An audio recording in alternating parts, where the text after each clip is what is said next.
Deviation. देखो deviation क्या होता है, deviation is the angle between incident and final रे एंड फाइनल इमर्जेंट रे। तो अब ये जो फाइनल रे है ये रिफ्लेक्टेड हो सकती है, रिफ्रैक्टेड हो सकती है। प्रिज्म में 2 बार रिफ्रैक्शन के बाद निकलती है, वहां तो हम डेविएशन काउंट ही करते हैं। तो इट्स द फाइनल इमर्जिंग रे, ठीक है। तो it could be reflection, refraction और कुछ भी हो सकता है। आपका प्रिज्म के अंदर ही एक बार रिफ्रैक्ट होके प्रिज्म में घुसी, फिर बेस पे रिफ्लेक्ट होके फिर थर्ड साइड से निकली, ये सब केस पॉसिबल है। तो रिफ्रैक्शन, रिफ्लेक्शन, रिफ्रैक्शन ये सब का सब हो सकता है। Okay, so that's why we say incident and final emerging ray. सबसे पहले इसको हम पढ़ते हैं प्लेन मिरर के लिए। अगर हमारे पास एक प्लेन मिरर है, दिस इज द रे दैट इज कमिंग। अब ये क्या होगा, ये इधर रिफ्लेक्ट हो गई सच दैट ये एंगल थीटा, ये angle theta,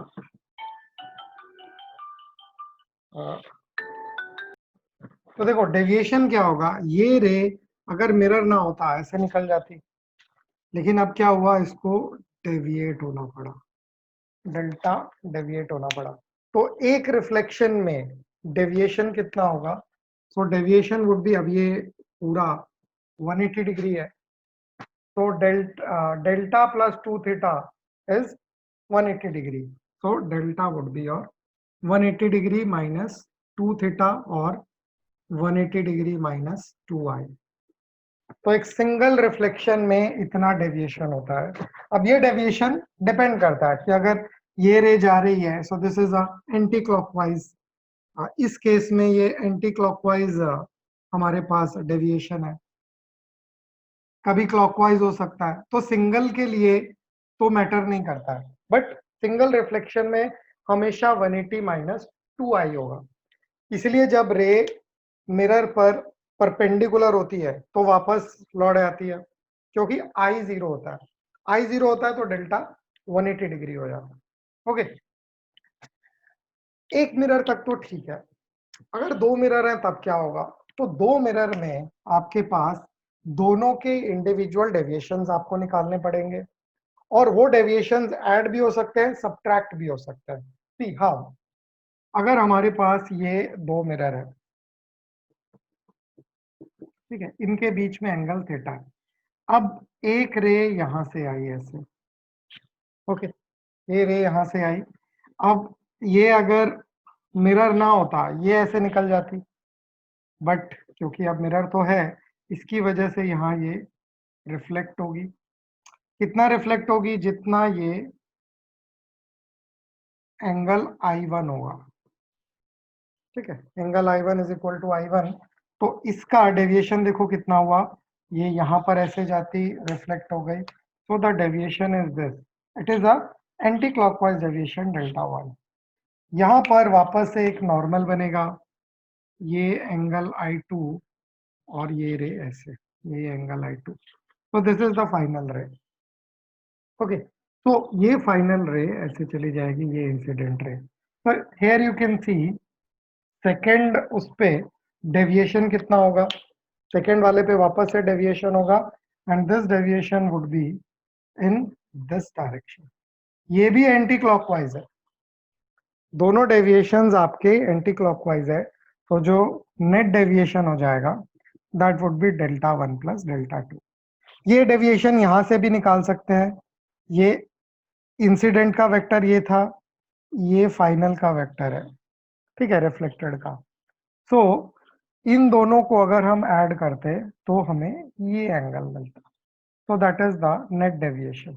okay, so that is the delta net, इतना डेविएशन द रे has reflected. so here you can see, अब ये 2 लाइंस हैं, इनके बीच में जब नेट निकालेंगे तो इस पर्टिकुलर केस में ऐड हो रहा है, ये ऐसा नहीं है कि हमेशा ऐड होगा, ये यहाँ ऐड हो रहा है। तो क्या ये कभी माइनस हो सकता है, obviously it would get subtracted अगर दोनों डेविएशंस हमारे क्लॉकवाइज या एक क्लॉकवाइज है एक एंटी क्लॉकवाइज है, उस केस में तो उसमें एक सिचुएशन हम अराइज कर सकते हैं। ये एक मिरर है और दूसरा मिरर ऐसा है। ओके, अब जो रे यहाँ पर आएगी ये इधर जाएगी, तो इसका डेविएशन क्या हुआ? The deviation is anti clockwise delta one, mirror one पे डेल्टा वन। ठीक है, ये जैसे मिरर वन है जिस पर पहले पड़ रही है मिरर वन, जिस पर बाद में पड़ रही है मिरर टू। यहाँ पर क्या होगा? द रे ये होगा नॉर्मल और रे ऐसे निकल जाएगी। ओके, तो such that these two angles are equal. यहाँ पर देखो जो डेविएशन है सेकंड का, दैट डेविएशन इज क्लॉकवाइज। ये डेविएशन क्लॉकवाइज, ये एंटी क्लॉकवाइज। तो इनमें से जो बड़ा होगा रे फाइनली उतना इमर्ज हम बोलेंगे। ओके, तो यहाँ पर delta net is equal to delta one minus delta two. ये पॉजिटिव भी हो सकता है, नेगेटिव भी हो सकता है। पॉजिटिव मतलब ये अगर मान लो 120 डिग्री है और ये मान लो हमारे पास 80 डिग्री है, तो अगर 40 डिग्री आया तो मतलब 40 डिग्री क्लॉकवाइज, ये 120 डिग्री, ये 160 डिग्री, तो -40 डिग्री मतलब 40 डिग्री क्लॉकवाइज हो जाएगा। ओके, सिंपल मीनिंग है। इनमें क्वेश्चंस बनते हैं कई सारे जो आपको मॉड्यूल में मिलेंगे या मैं अगर कुछ मटेरियल प्रोवाइड करता हूँ वहां मिल जाएगा। उससे क्या होगा आपका, इसमें कई कंडीशंस जनरेट होती है कि ये रे अगर parallel to the this mirror है तो ये एंगल कितना होगा, ये रे अगर इसके पैरेलल है तो ये एंगल कितना होना चाहिए। तो ऑल ऑफ दोस थिंग्स, ये कई सारे क्वेश्चंस हैं जो जिन्हें आप कर सकते हो। एक रिजल्ट है इसमें जो आप चाहो तो आई कैन गिव यू। जैसे ये है 180 माइनस 2i, अगर इंसिडेंट रे और रिफ्लेक्टेड रे में से कोई भी गिवन है तो 180 माइनस 2i से आपको डेविएशन मिल जाएगा। तो एक इसमें हम फॉर्मूला डिराइव करते हैं, अगर प्लेन मिरर्स एंगल थीटा पर इंक्लाइन है तो जनरल ये डेविएशन कितना होता है, ये कैलकुलेट करने का भी एक तरीका है। ओके, तो if you ask me the formula, थोड़ा सा इलैबोरेट है, थोड़ा हमको वर्क करना पड़ेगा। क्वेश्चन क्या, शॉर्टकट क्या है? अगर हमको ये दो मिरर्स गिवन है एट एंगल थीटा, ठीक है, ये एंगल थीटा गिवन है और एक रे पहले इस पर रिफ्लेक्ट होती है और फिर यहां से रिफ्लेक्ट होके इधर जाती है। ठीक है, ये नेसेसरी नहीं है ये इसके पैरेलल हो, वो अगर पैरेलल होगा तो फिर एक और हमको कंडीशन मिल जाएगा। ओके, देखो there is a reason this ray optics is called geometrical optics, क्योंकि ये स्टडी है आपके नेचर ऑफ स्ट्रेट लाइन का, यूक्लिडियन ज्योमेट्री का, मतलब geometry on the plane surface, उसको यूक्लिडियन ज्योमेट्री बोलते हैं, उसको स्टडी करते हैं। जो हम जनरल थ्योरी ऑफ रिलेटिविटी में जब स्पेस कर्व हो जाता है उस ज्योमेट्री को जब हम पढ़ते हैं, that is called a Riemannian geometry. जैसे, और उसको जियोडेसिक बोला जाता है। तो कर्व्ड स्पेस पे आपका शॉर्टेस्ट डिस्टेंस स्ट्रेट लाइन नहीं होता। जैसे आपको यहाँ से जैसे मैं मुंबई में हूँ, यहाँ से अगर मुझे चेन्नई जाना है तो ये जो डिस्टेंस होगा मैप पे ही बस ऐसे दिखता है, नहीं तो अर्थ क्योंकि गोल है तो ऐसा होगा ना डिस्टेंस। ठीक है, तो the distance would be like this. Okay, क्योंकि आप सिर्फ एक सरफेस पे मूव कर सकते हो, so that is called a Riemannian geometry. तो वो हमारा अभी फॉर्चुनेटली कंसर्न नहीं है, हमारा कंसर्न है सिर्फ ये यूक्लिडियन ज्योमेट्री। तो यूक्लिडियन ज्योमेट्री में हमको ये नेट डेविएशन बताना है कि क्या होगा। तो is there a way to, कैसे आप नेट डेविएशन निकाल सकते हो? अगर आपको थीटा पता है, you only know this theta, तो आपको ज्योमेट्रिकली क्या वर्क करना पड़ेगा कि यहाँ पर अगर आप एक परपेंडिकुलर बनाते हो, ओके, टू ड्रॉ परपेंडिकुलर, तो ये एंगल आई है, ये एंगल आई, ठीक है, ये दोनों एंगल आई है, गिवन नहीं है बट दे आर आई। तो यहां से डेविएशन हमको पता चल गया, मिरर 1 में डेविएशन हो जाएगा 180 डिग्री माइनस 2i। ओके, ये आई है, ये 90 डिग्री है, तो ये एंगल क्या होगा, 90 minus i. This angle would be 90 minus i. यहां पर भी एक दूसरा नॉर्मल हम बनाएंगे, ठीक है, ये नॉर्मल 1, ये नॉर्मल 2 इस इंसिडेंट रे के लिए। इसके लेट से ये जो एंगल है that be I dash and I dash, law of reflection follow होगा, ये आई डैश है तो ये भी आई डैश है। Now you can see in this triangle ये 90 डिग्री है,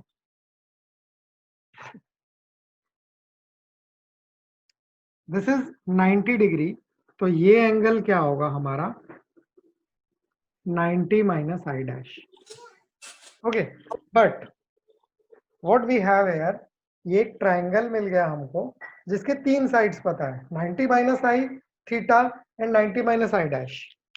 So sum of 3 angles, so in any triangle sum of 3 angles is 180 degree, so 90 degree minus I, ये वाला एंगल, ये theta plus 90 degree minus I dash, ये तीनों मिला के क्या होने चाहिए 180 डिग्री। सो दैट मीन्स ये तो कैंसिल हो गया, तो हमारे पास थीटा क्या आ गया i plus i dash. So these two incident angles is equal to the angle between the mirrors. Always, this is for always these two are equal. देखो नॉर्मल हमने ड्रॉ करके इंसिडेंट ये किया है, तो ये कहीं से भी आए, इंसिडेंट रे कहीं से भी आ रही है, हमारा जो ये रिलेशन है this is independent of the initial angle of the incident ray. ये जरूरी नहीं है कि इसके पैरेलल हो, ये कैसे भी आ रही हो, आपने तो नॉर्मल बना के ड्रॉ किया है, तो we have proved for a general case. तो हियर नेट डेविएशन क्या होता है, यहाँ पर वापस से ये डेविएशन हो जाएगा, तो बोथ डेविएशंस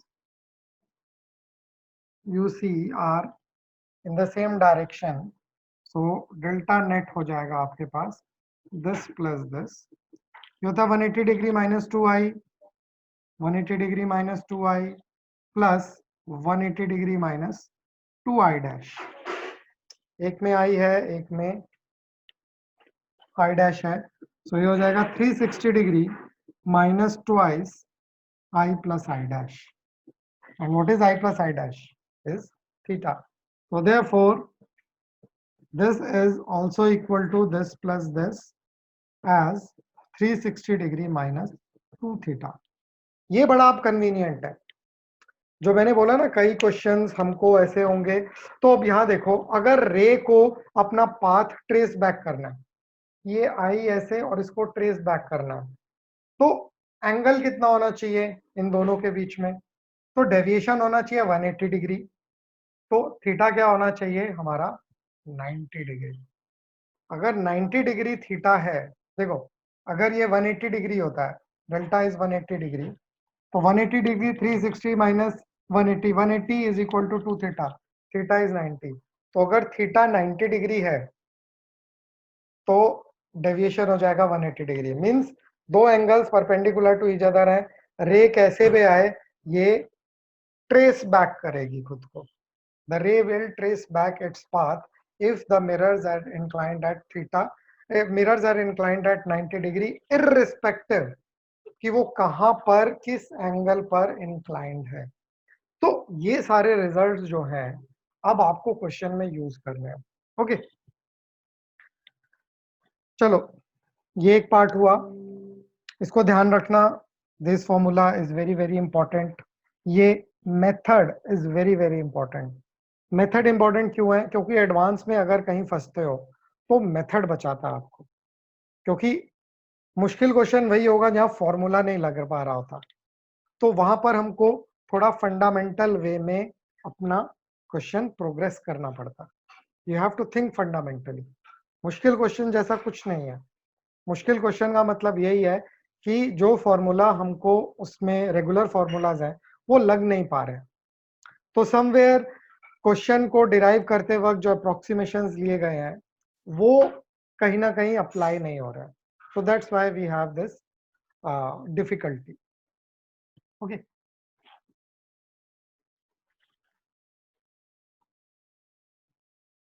जैसा ऋषि आपने पूछा कि सर अलग अलग बुक से क्या मैं कर सकता हूँ, तो बेटा इसमें देखो यही होगा, एक बुक से करोगे तो एक अच्छी बुक सारे टाइप्स के, जितने टाइप के क्वेश्चंस ऑथर को लगता है वो सारे क्वेश्चंस पुट करने की कोशिश करते हैं, तो उससे आपको ये बेनिफिट मिलता है. ये बेनिफिट मिलता है कि आप सब टाइप, काफी टाइप के क्वेश्चंस आप कर लेते हो. डिफरेंट बुक्स करने में ये फिर कैरेक्टर, ये जो एसेंस है किसी एक बुक को करने का, वो लॉस्ट हो जाएगा. And trust me, every good author will do this. Okay, कोई भी पॉपुलर बुक है वो उसमें जरूर ऐसा होगा. चलो अब हम स्फेरिकल मिरर्स पर जाते हैं. Spherical mirrors,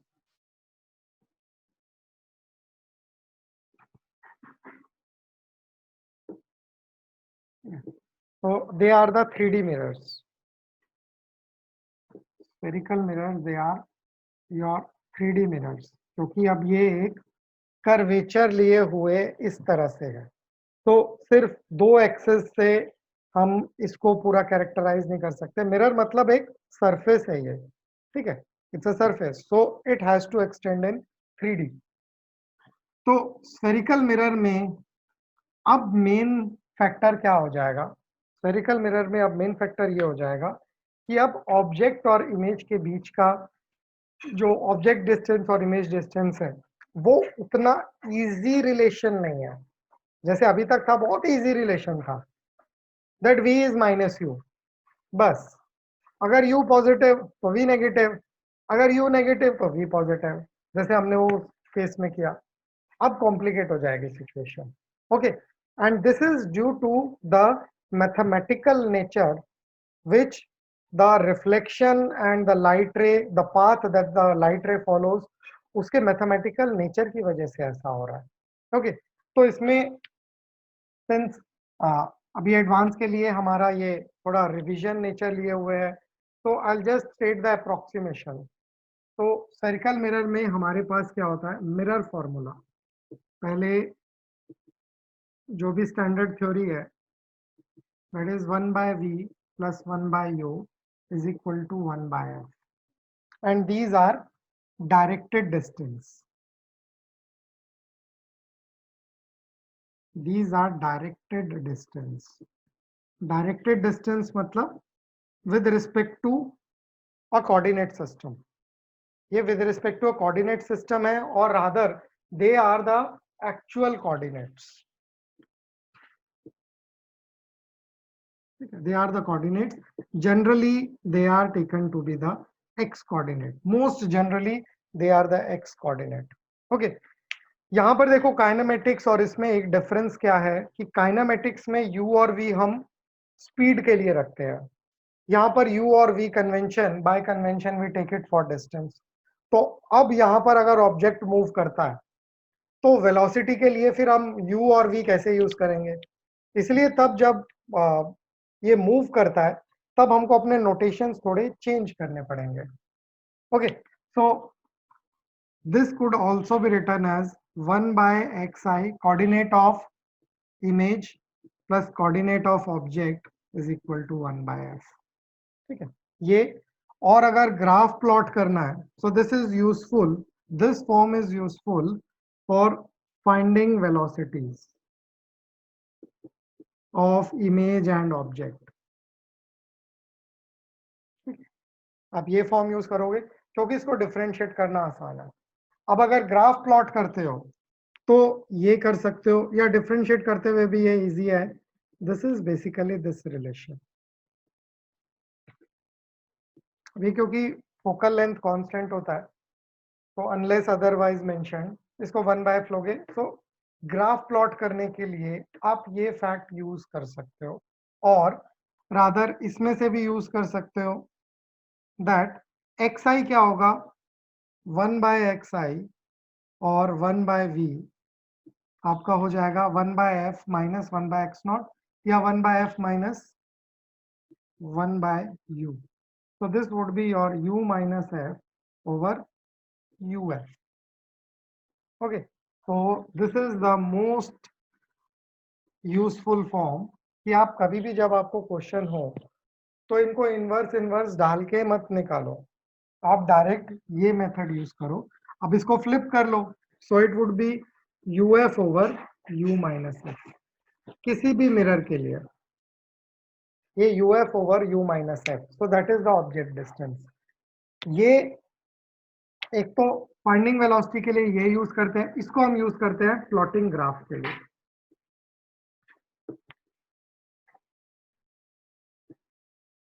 that would be your homework to also, पर उसको मैं लास्ट में बताता हूँ कि उसको होमवर्क की तरह कैसे आपको ट्रीट करना.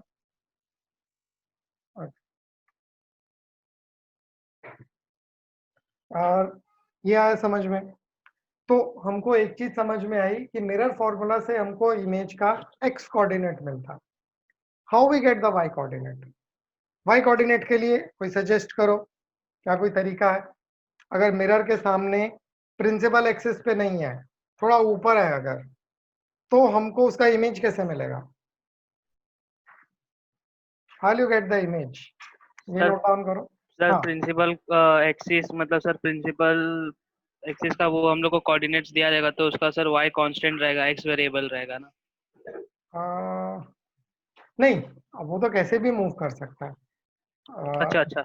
मिरर में ये पार्टिकल तो ऐसे मूव कर सकता है, तो x कांस्टेंट है, y वेरी कर रहा है, ऐसे मूव करेगा तो y कांस्टेंट है, x वेरी कर रहा है. मैं वो नहीं पूछ रहा हूँ, मैं पूछ रहा हूँ ये अब हमको एक स्टैंडर्ड मिरर में ये पता होता है ना कि इसका अगर यहाँ पर एक पॉइंट है, ऑब्जेक्ट है, मान लो इसका फोकल लेंथ 15 सेंटीमीटर है और ये पॉइंट का कोऑर्डिनेट हो गया -30 सेंटीमीटर कॉमा 1 सेंटीमीटर, तो इसका इमेज कैसे निकालोगे? How you get the image? कैसे निकालते हैं? There is another formula associated with mirror जो आपके बोर्ड्स में भी था. तो मैग्निफिकेशन वाला, that is the magnification. You treat this thing as the y coordinate as the height of the object. वो height of the object हो जाएगा. Okay. So finding x coordinate, you use the mirror formula. For y coordinate or the ordinate, you use the magnification formula.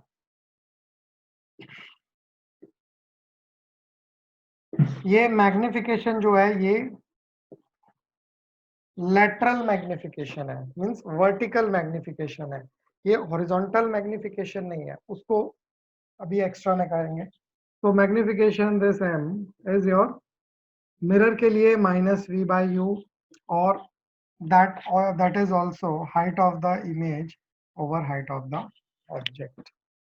So here you see, अगर आपको height of the image चाहिए तो height of the image और y coordinate of the image, that would be ये h naught इधर multiply होगा, so -v by u h naught हो जाएगा.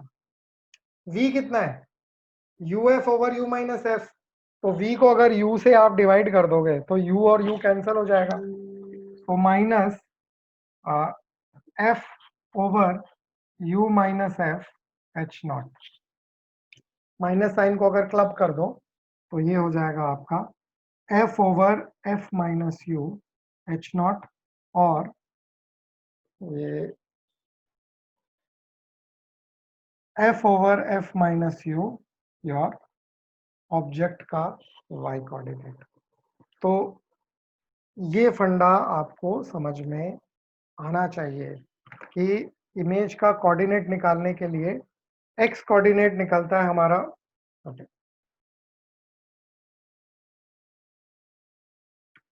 x कोऑर्डिनेट निकलता है हमारा मिरर फॉर्मूला से, y कोऑर्डिनेट निकलता है हमारा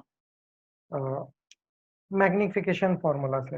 and you can use this result. ये बहुत बार यूज करोगे इस रिजल्ट को तो आपको बैठ जाएगा. देखो कैसे याद करना है. ये आपको पता है कि एक u इंटू एफ है और एक उनका डिफरेंस है। ओके, तो ऐसे याद कर सकते हो UF over U minus F, तो एक U है दोनों में। दूसरा, ऊपर मल्टीप्लाई होना चाहिए, क्यों? क्योंकि इसका डायमेंशन लेंथ है, ये लेंथ स्क्वायर ओवर लेंथ हो गया, तो डायमेंशनली ये करेक्ट यही होगा। U minus F over UF dimensionally गलत हो जाएगा। तो ये सब चीजें अगर ध्यान रहेगी तो ऑटोमेटिकली याद हो जाएगा। It's UF U into F over U minus F। लेकिन U और F अभी आप पॉजिटिव और नेगेटिव प्लॉट करोगे, मतलब पॉजिटिव और नेगेटिव वैल्यू डालोगे इसकी। ओके, तो ये स्टिल डायरेक्टेड डिस्टेंस है, आपको डिपेंडिंग आपके कोऑर्डिनेट सिस्टम के हिसाब से आपको U और F की वैल्यू डालनी है। ओके, सो इसी को अगर और देखो तो 1/f आपका ये होता है। सो this is independent of the medium. आपका मिरर पानी में हो, पूरा का पूरा मिरर और ऑब्जेक्ट अगर पानी के अंदर है, मिरर और ऑब्जेक्ट अगर बेंजीन में है, पेट्रोल में है, किसी भी ट्रांसपेरेंट मीडियम में अगर है, तो focal length would be R/2। ये लेंस में नहीं फॉलो होगा।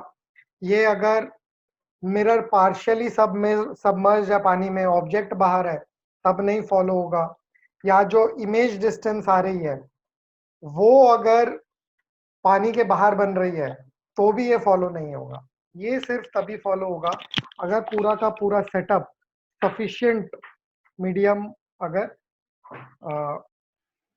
एक होमोजेनियस मीडियम पूरा का पूरा है, वहां पर मीडियम में कोई डिसकंटिन्यूटी नहीं होनी चाहिए। ओके, तो बेस्ड ऑन दिस एक क्वेश्चन करते हैं। इसमें देखो प्री हेलो सर। रिक्विसाइट क्या है, 2 मिनट। सर प्री रिक्विसाइट क्या है आपको ये करने से पहले, कि आपको स्फेरिकल मिरर में कॉनकेव मिरर और कॉन्वेक्स मिरर, इसमें कॉनकेव मिरर के सारे लोकेशन, ऑब्जेक्ट एट इंफिनिटी, फिर सेंटर ऑफ कर्वेचर और इंफिनिटी के बीच में, सेंटर ऑफ कर्वेचर, फोकस और इसके बीच में, सेंटर ऑफ कर्वेचर के बीच में, फोकस और पोल के बीच में, कॉनकेव और कॉन्वेक्स, ये दोनों के रिजल्ट याद होने चाहिए कि इमेज आपकी मैग्नीफाइड कब कब होती है, वर्चुअल और रियल कब कब होती है। ये दोनों चीजें आपको दोनों मिरर्स के लिए ये पता होना चाहिए, उसमें कोई भी कॉम्प्रोमाइज नहीं है। ओके, ये हम करेंगे, बट क्योंकि अगर कभी वैसा उतना इजी क्वेश्चन आ गया कि सीधा ही दिख रहा है कि ऑब्जेक्ट सेंटर ऑफ कर्वेचर पर है, तो आप वो डायरेक्टली अप्लाई, फिर अगर आप ये करने लगे फिर तो बहुत टाइम वेस्ट होगा।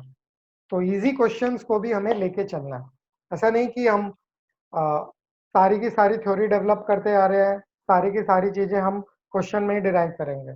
जो हमको बेयर मिनिमम याद करना है वो ये चीज है कि आपको दोनों स्टैंडर्ड मिरर्स की वो जो पूरा टेबल बनता है वो पूरा का पूरा टेबल याद होना चाहिए। पूछो बेटा जो पूछ रहे थे। सर वो हम फोकस फाइंड करके वो अपना नॉर्मल मिरर फॉर्मूला यूज कर सकते हैं ना किसी भी मीडियम के लिए? देखो वो डिपेंड करेगा रिफ्रैक्शन हो रहा है कि नहीं।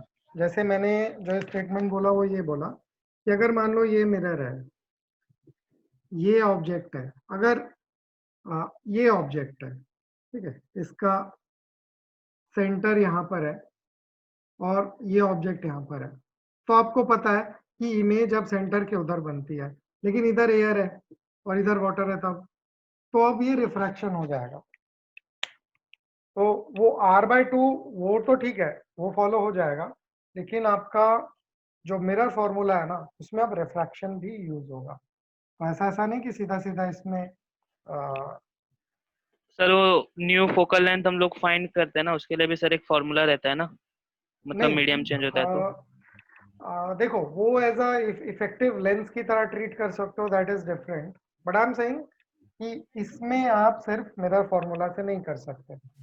इसमें फिर आपको जो 1/v is equal to 1/f होता है, उसके लिए पूरा का पूरा ये पानी होना चाहिए था, तब वो लगता है। Okay sir. सो देखो एक क्वेश्चन है,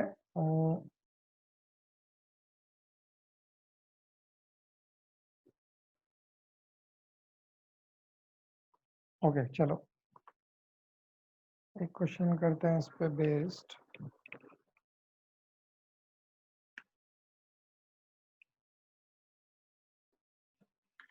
question is कि when an object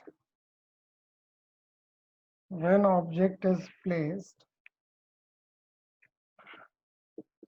in front of convex mirror,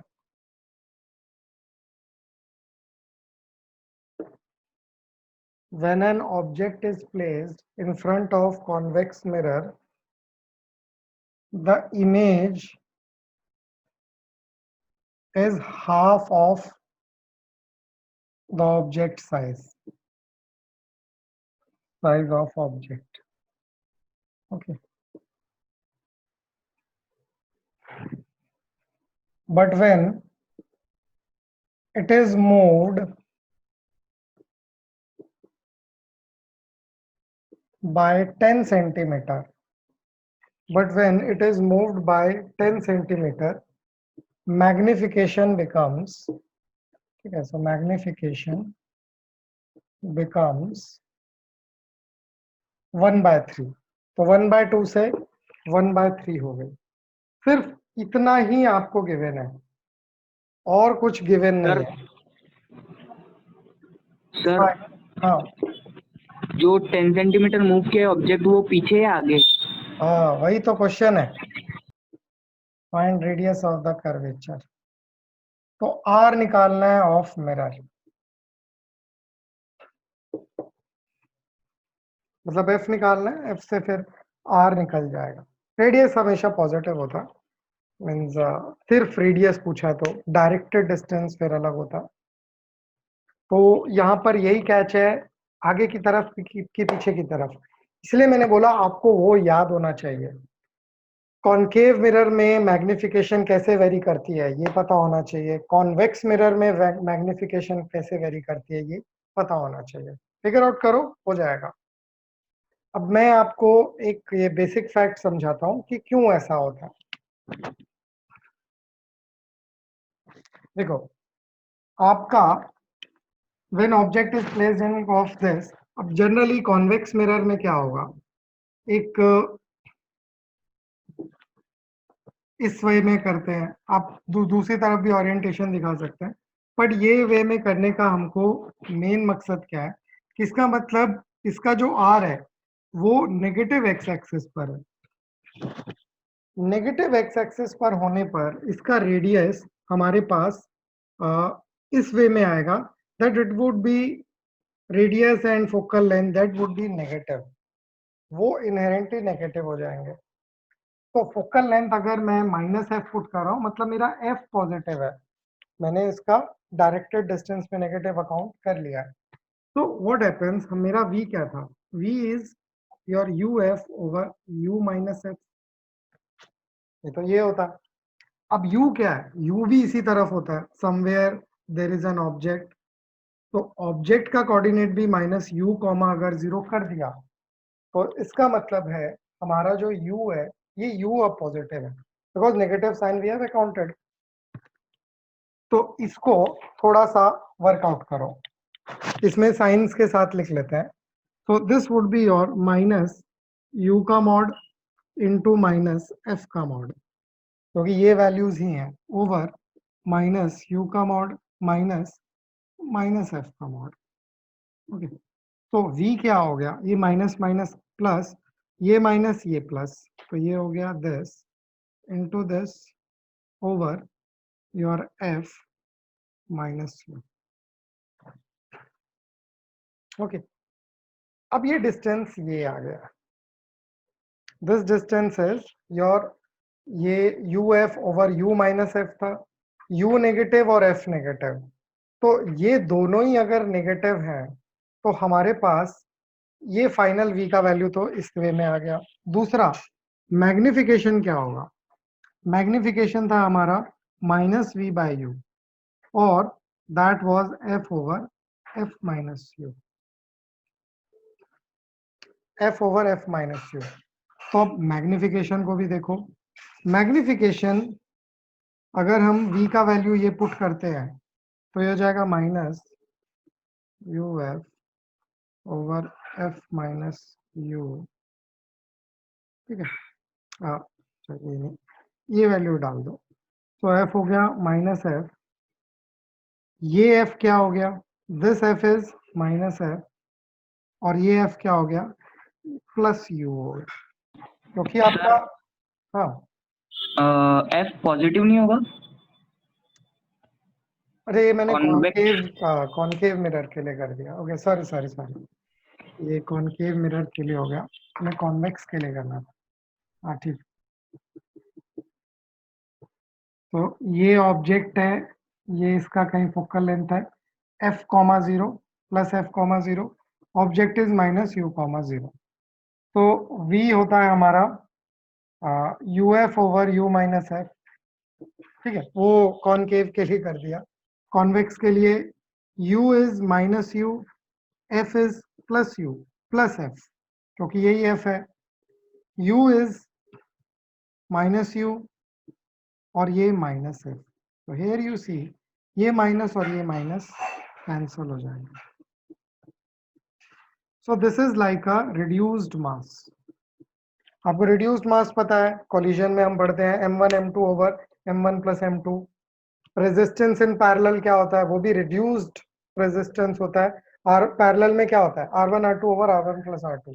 same situation we have, और रेजिस्टेंस में अगर पैरेलल रेजिस्टेंस है तो इक्विवेलेंट रेजिस्टेंस जो उनमें से छोटा होता है उससे भी छोटा होता है। Okay, this is the main fact कि अगर हमारा v है ये u और f पे बेस्ड है, तो पहली बात कि अब तो v हमारा पॉजिटिव होने वाला है क्योंकि इसमें सारी चीजें पॉजिटिव हैं, पहली चीज। तो इमेज हमेशा इरेक्ट होने वाली है, ओके, या इमेज हमेशा वर्चुअल होने वाली है, because v is positive always. Okay, magnification भी देख लेते हैं। Magnification is your f over f minus you. Okay, तो f का वैल्यू ये तो पॉजिटिव हो गया, ये f ये भी positive, and this thing is plus u हो गया।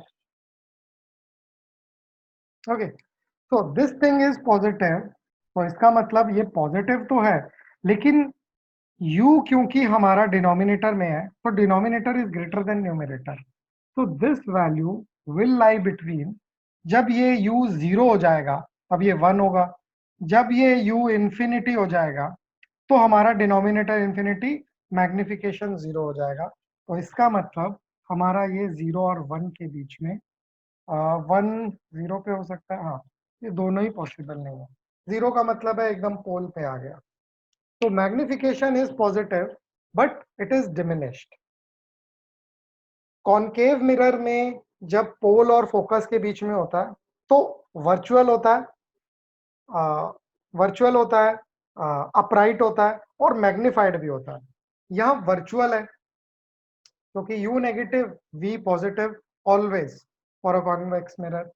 मैग्निफिकेशन इज पॉजिटिव, तो इसका मतलब अपराइट होगा, अगर ये अपराइट है तो ये भी अपराइट होगा, बट इट इज डिमिनिश्ड क्योंकि मैग्निफिकेशन 1 से कम है, एंड मैग्निफिकेशन इज hi/h0। तो यहां से आपको क्या पता चला, आपका मैग्निफिकेशन है f ओवर f, f तो पॉजिटिव रहता है, प्लस ये u का कोऑर्डिनेट। तो अब बताओ अगर मैग्निफिकेशन कम हो रही है तो u मिरर के पास जाएगा कि दूर जाएगा, दूर। तो मैग्निफिकेशन के दूर जाएगा, दूर जाएगा। okay, so it will, the object will move 10 centimeter here and not here, and this was not given। अगर आप टुवर्ड्स ले लेते हो तो आपका पूरा आंसर गलत आएगा क्योंकि वैसा नहीं हो रहा है। ओके, तो very important for this, take a screenshot if you want, जल्दी से ले लो स्क्रीनशॉट इसका, नहीं तो बेस्ट है कि आप साथ साथ में ये लिखते चले जाओ, क्वेश्चन आपको लिखना चाहिए था, आंसर आप लिख लो। Okay, so therefore, for magnification to reduce, the object should move away क्योंकि डिनोमिनेटर इंक्रीज होना चाहिए। तो अब ये सॉल्व हो जाएगा, अब इसके बाद इस क्वेश्चन में कुछ नहीं बचा है, वन सब ये पता चल गया फिर तो as magnification is f over f plus u for convex mirror, So therefore, magnification decreases if u increases. So thus, 10 centimeter is distance away from mirror.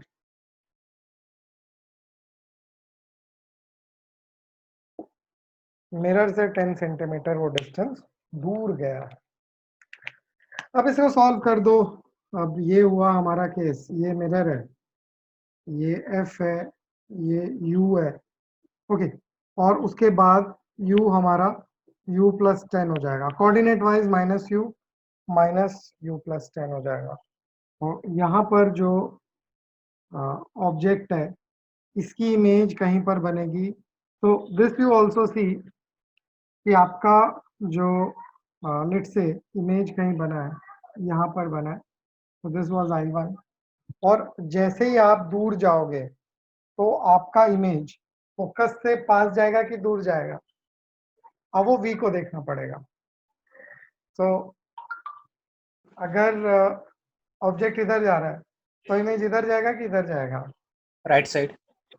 Right side. तो it will go towards right side, but ये थोड़ा diminish हो रहा है, रहेगा ये focus और उसके बीच में। इट विल ऑलवेज, क्योंकि वो एफ और यू का रिड्यूस्ड मास टाइप कंसेप्ट है या पैरेलल रेजिस्टेंस टाइप कंसेप्ट है कि यू और एफ में से जो छोटा है ये उससे छोटा रहता है, ओके। तो अगर हमने u बढ़ा दिया तो हमने एक लोअर लिमिट बढ़ा दी उसकी।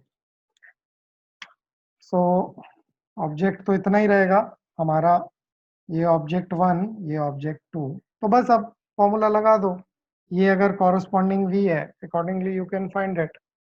u पता नहीं है लेकिन ये u प्लस 10 है, तो पहले के लिए आपको मैग्निफिकेशन पता है। केस 1 में मैग्निफिकेशन इज योर 1/2 का, ठीक है। तो magnification is 1/2, 1/2 is minus v/u। तो यहाँ से v की वैल्यू आप निकाल सकते हो, ये दिख रहा है। तो v हो जाएगा माइनस u/2, ओके। v का वैल्यू माइनस u/2 हो जाएगा। इसके बाद ये आप मिरर फॉर्मूला में पुट करो, also v is equal to uf over u minus F, किसी भी मिरर के लिए। तो v हो गया माइनस u/2, ये हो गया uf over u minus f. तो दिस कैंसल्स, क्रॉस मल्टीप्लाई कर दो, minus u plus f is equal to 2f। So f is equal to minus u। ये पहला रिलेशन मिल गया आपको। सेकंड के लिए आपको वापस से 1/3 गिवन है, case 2 m is 1/3, it's again minus v/u, ठीक है। ये अगेन v/u है। अब आपको u पता है, u और f के बीच में रिलेशन पता है, ठीक है। तो यहां से आपका v आ जाएगा माइनस u/3, ये हो जाएगा। बट v निकालते हैं, v is uf over u minus f. तो अब v हो गया minus u/3 is equal to uf over u minus F.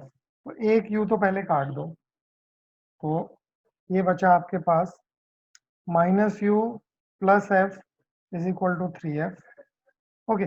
But minus u कितना है, अच्छा एक गड़बड़ कर दी, ये u प्लस 10 है, sorry, this is now u plus 10, ये u नहीं होगा, ये u प्लस 10 होगा, okay. So this becomes your minus u plus 10/3। फिर v is also equal to your uf over u minus f, ये पुट कर दोगे। अब इसको सॉल्व करो तो you will get the value of f। You को माइनस यू को पुट करना है एफ और एफ ही हमको निकालना है। ओके ये सॉल्व हो जाएगा। तो solving you will get f to be 10 centimetre. ठीक है, तो ये अब सॉल्वेबल है। This and this you put minus u is equal to f or u as minus f, ये put करो, f की वैल्यू 10 आएगी। so therefore the answer radius of curvature 20 centimeter। Okay यहाँ है समझ में। तो आज का लेक्चर अभी यहीं तक करते हैं हम। ओके